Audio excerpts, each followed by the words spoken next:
You are listening to We Saw the Devil, an investigative and conversational true crime podcast that deep dives into fascinating criminal cases that are solved, unsolved, or ongoing.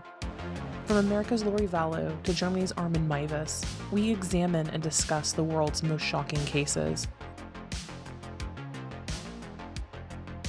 If you're enjoying the show, don't forget to follow us online. Check us out at WeSawTheDevil.com and We Saw the Devil on Facebook, Twitter, and Instagram. And don't forget, you can become part of the show by backing us on Patreon.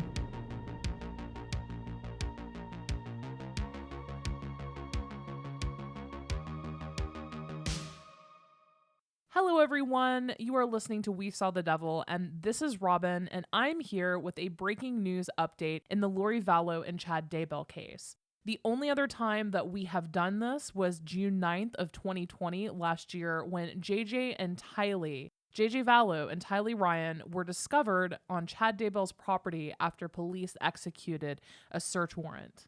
Today is the day that we have all been waiting for. As you know, last week there was a grand jury and prosecutors just announced the new charges. They just held a press conference.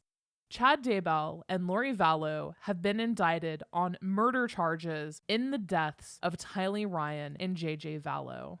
In fact, there's a whole list of charges, guys. Currently, both Lori and Chad have been charged with 2 counts of conspiracy to commit murder of the children, grand theft to commit deception, 2 counts of first-degree murder for the children, and conspiracy to commit first-degree murder of Tammy Daybell. Chad himself has been charged with the first-degree murder of his wife, Tammy Daybell, and 2 counts of insurance fraud dealing with multiple policies. Lori, on top of her murder charges, has now been charged with grand theft Social Security survivor benefits.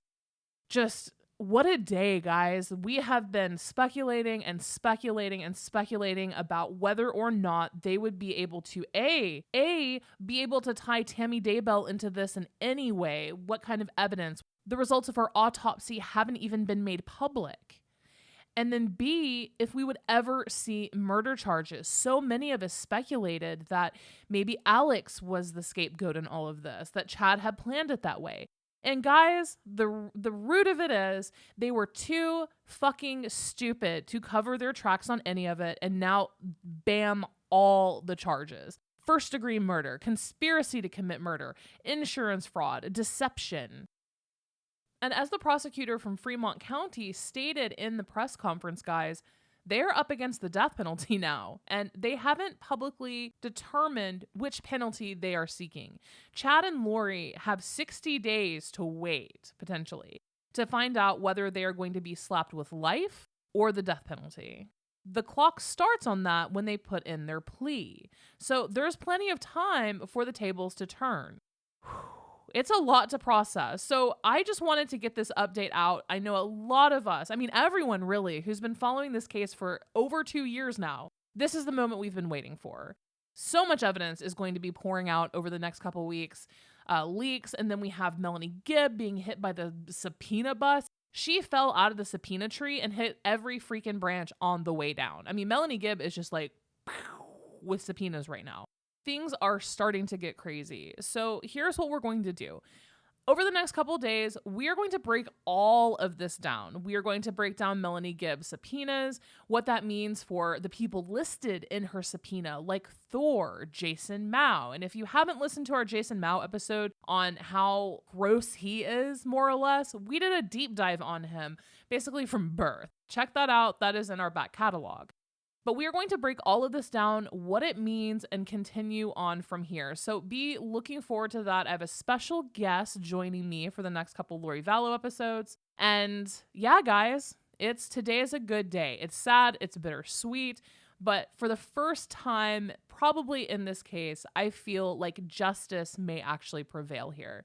In one of the last episodes, I went over how a grand jury operates, how it actually determines on whether or not to charge someone. That means that they heard the evidence and believe that there is, beyond a reasonable doubt, reason for Lori and Chad to have these charges. So I'm feeling pretty confident right now. And they just announced that tomorrow morning at 11 a.m. Mountain Standard Time, Lori and Chad will make their appearance in court. Now, some people are calling this an arraignment, whereas others are calling it just an initial appearance. The problem with that is that in either case, the lawyers can put in a plea. So there's a very real chance, guys, that we could hear a plea in this in less than 24 hours. So that is it for this quick update, guys. My heart goes out to the families, and I hope that they are finding some semblance of peace right now, as bittersweet as that may be. Until next crime.